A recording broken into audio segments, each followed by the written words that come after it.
Political parties आती है और जाती रहती हैं। ये जुल्म नया नहीं है जो अब हम इस मुल्क में देख रहे हैं, लेकिन इस लेवल पे तो हमने कभी नहीं देखा।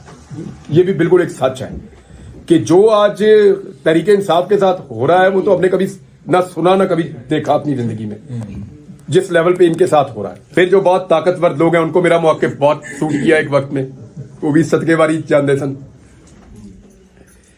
अब पीटीआई को सूट कर रहा है मेरा मौक़िफ़, कल इनको भी हो सकता है सूट ना करे, मुमकिन है। तो ये तो चलता रहता है। यानी जिस वक्त आपको जो बात ठीक लग रही हो, मेरा थोड़ा सा मैन्युफैक्चरिंग फॉल्ट है भाई, मैं आप लोगों को नहीं कहूंगा आप लोग ऐसा करें, मैं न्यूट्रल नहीं अपने आप को कर सकता। नहीं, राणा सनाउल्लाह का मुझे देखें, मैंने पहले भी ये बात कही, राणा सनाउल्लाह तो मेरे घर में बैठ के कह के गए थे कि आपने मेरे पे एहसान किया, हालांकि मैं नहीं मानता, मैंने अपना काम किया था। तो मुझे लगा कि राणा सनाउल्लाह है और वो बड़ा दावा भी है कि बहुत वो उनको बहुत बड़ा मर्द सारी उनकी जमात कहती है, बड़ा मजबूत आसाब का और करैक्टर वाला आदमी कहते हैं वो। तो राणा सनाउल्लाह को कम से कम अगर वो पॉजिटिव रोल नहीं प्ले कर पा रहे थे तो उनको कीचड़ नहीं उछालना चाहिए था।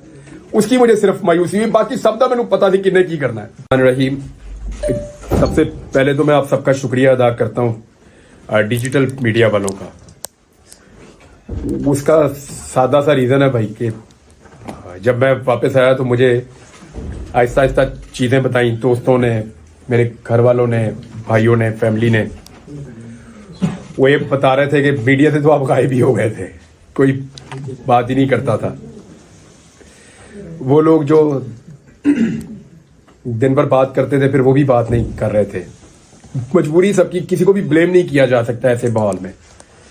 लेकिन डिजिटल मीडिया ने दिखाया कि वो आवाज उठाते रहे किसी ना किसी फॉर्म में, कहीं ना कहीं जोर लगाते रहे। स्पेशली इस्लामाबाद के, अभी मैं आ रहा था तो मेरी वाइफ ने मुझे बताया कि एग्जैक्टली जिनका आपको शुक्रिया अदा करना चाहिए वो इस्लामाबाद के डिजिटल मीडिया वाले हैं, जिन लोगों ने बहुत आवाज उठाई। मैं आप सबके नाम तो नहीं ले सकता, लेकिन आप सबका शुक्रिया अदा कर सकता हूं। और आप लोगों ने बड़ी मेहरबानी की कि उस वक्त जब अंधेरा भी बहुत था और आंधी भी बहुत तेज थी, तब भी आपने एक छोटा सा चिराग जलाया हुआ था, पूरा अंधेरा होने नहीं दिया कभी। यही बात मैं वकला से कह के आया हूं कि उनसे मेरा इख्तलाफ कई बातों पे रहा, लेकिन इसके बावजूद काले कोर्ट ने अपनी लाज रखी है। उन्होंने हर लेवल पे इसकी मजम्मत की है कि जो गलत है वो गलत है। इसी तरह आप लोगों ने, हमारे आपस में इख्तलाफ तो हो सकते हैं पॉइंट ऑफ व्यू के ऊपर और रहने चाहिए।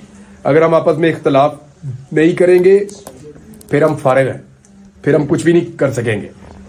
हमें जरूर इख्तलाफ करना होगा एक दूसरे के साथ, लेकिन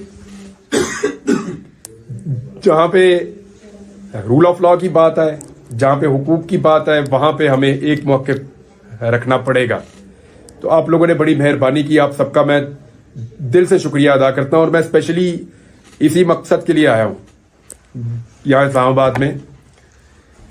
एक तो मुझे पता चला कल से नौरीन रो रही थी, मुझे दोस्तों ने बताया, तो वो भी एक एक्साइटमेंट थी कि चलो देखते हैं। दूसरा, मैं एक्चुअली काफी दिनों से मैं सोच रहा था कि मैं जैसे ही थोड़ा सेट होता हूं तो इस्लामाबाद जाके आप सबका शुक्रिया अदा करूंगा। और थोड़े दिन पहले हमने जो मनाजिर देखे ख्वातीन और बच्चों के साथ, जो पुलिस ने टॉर्चर किया इस्लामाबाद में, वो मुझे लगा कि उनका हाल भी देखना चाहिए जाके। फिर मैंने वहां जाना भी मुनासिब समझा, वहां भी मैं गया, रजी भाई लेकर गए, सदीक जान, बाकी दोस्त साथ थे। बहुत शुक्रिया आप लोगों का, once again thank you very much. कुछ आप पूछना चाहें? सर, मेरा एक सवाल है, आपकी जुबान में लुकनत आ गई है सर, इसकी वजूहात बयान करें। आपके साथ जेल में क्या हुआ था, इसका जवाब हमें आज तक ये तो मुझे भी नहीं समझ आई यार। डॉक्टर अलग अलग बातें बताते हैं और अलग अलग किस्म के इलाज भी बताते हैं। ये लुकनत अब नहीं है, ये रवि जानते हैं ये कितना ज्यादा प्रॉब्लम था। अब तो बिल्कुल मैं अगर जितना आहिस्ता डाउन बोलता हूँ, और ये नहीं, मैं कुरान पाक पढ़ने में नहीं है मुझे प्रॉब्लम, और मैं चाहे 2, 4, 5 सूरतें भी पढ़ दूं एक साथ, कोई प्रॉब्लम नहीं है। जेल में तो नहीं ऐसा कुछ? बच्चों के साथ बोलने में हमने महसूस किया कि वहां पे भी कम है। मेरी फैमिली बता रही है, जब बच्चों के साथ आप खेलते हैं या बातें करते हैं वहां पे बहुत ही खत्म हो जाती है ऑलमोस्ट। तो ये आहिस्ता आहिस्ता ग्रेजुअली इंप्रूव हो रही है। मुझे आइडिया नहीं था कि ये इस तरह से है, शायद मुझे खुद भी नहीं पता था। जब मैं अपने घर आया और मैंने बातचीत करना शुरू की तो मुझे पता चला, और मुझे घर वालों ने एक्चुअली मुझे इन्होंने रियलाइज करवाया कि तुम ठीक नहीं बोल रहे। सबसे पहले मेरे भाई ने कहा, फिर अली जो लॉयर है, वकील, वो जब मैं बोलता था ना तो वो ऊंची ऊंची रोता था। मैंने कहा इसको क्या हो रहा है? वो कहते तू सही बोल नहीं रहा। मुझे फिर उस तरह आहिस्ता आहिस्ता आइडिया हुआ कि मेरे बोलने में है प्रॉब्लम।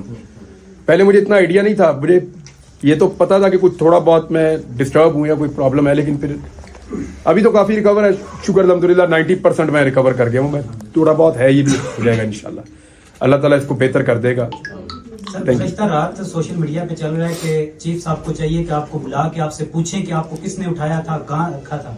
अगर आपको चीफ साहब बुलाते हैं तो आप सारी कहानी हूबहू ने बयान करेंगे, कहाँ से उठाया, कहाँ रखा, क्या क्या आपके साथ बर्ताव किया। मैं पाबंद हूं कि अदालत में झूठ ना बोलूं। इमरान भाई, सर ये बताइएगा कि आप जेल कहें या टॉर्चर सेल, जो भी नाम दे दें उसका, आप इतना अरसा रहे, इस दौरान इंसान का अल्लाह के साथ भी एक राब्ता होता है और इंसान फिर अपने मिस्टेक्स को भी रिवाइज करता है, देखता है कहाँ मुझसे क्या हुआ।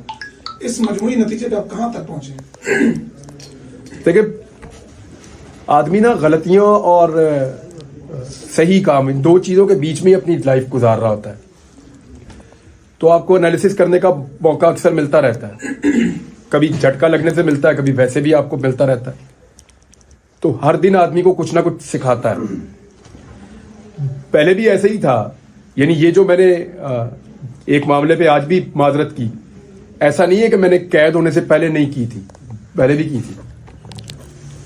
जब हम बलूचिस्तान गए थे तो रजी भाई को याद है, मैंने वहां पे भी ये माजरत की थी उनसे कि उस वक्त, और वो भी ऐसा नहीं है कि ये सोच के किया हो कभी कि इसमें कोई लालच या खौफ का अंसर नहीं, तब वो ठीक लगता था। लेकिन आपको रोजाना नए हकायक पता चलते हैं। वो बकौल सदीक जान, आपकी आंखें खुलती हैं, पूरी कौम की खुल गई आंखें, वो तो ये कह रहा था। तो वो बात ठीक है, आंखों का ऑपरेशन। तो आपको जब नई चीज पता चलती है, आप नई चीज सीखते हैं। तो इसमें मैंने कई चीजों के ऊपर सीखा है, लेकिन सबसे जो बड़ी चीज है वो तन्हाई में आपको अल्लाह ताला बहुत कुछ ऐसा सिखाता है जो आपको वैसे कभी मौका नहीं मिलता। ये बात आपकी ठीक है, बिल्कुल ठीक बात है। सर ये बताइएगा कि आज एक जब आप लापता हुए थे, जब आप गुमनामी की जिंदगी में चले गए थे, कभी ऐसा महसूस हुआ, कोई ऐसा दिन आया आपकी जिंदगी में कि आपने कहा बस आप शायद मैं कभी भी वापस आ सकूं, या आज आखिरी दिन है? रोज सर अगवा होने से लेकर निकलने तक का सारा जो आपको पता है कि कितने दिन आप कहाँ रहे हैं। और सर इसमें ये भी ऐड कर दें, यहाँ पर भी सारे साफी हैं, तो खुदा ना खास्ता कभी किसी साफी के साथ इस तरह से हो सकता है, तो वहाँ पर अहवाल जिस तरह से भाई ने पूछा, लेकिन वहाँ पर मेन चीज जो है कि किस तरह बंदा डट सकता है किसी अपने पॉइंट पर। अल्लाह ना करे कभी किसी को ऐसी तकलीफ से गुजरना पड़े, अल्लाह ना करे। मेरी दुआ है आप सबके लिए, अल्लाह किसी को भी ऐसी तकलीफ से ना गुजारे। सर आपके साथ सबसे ज्यादा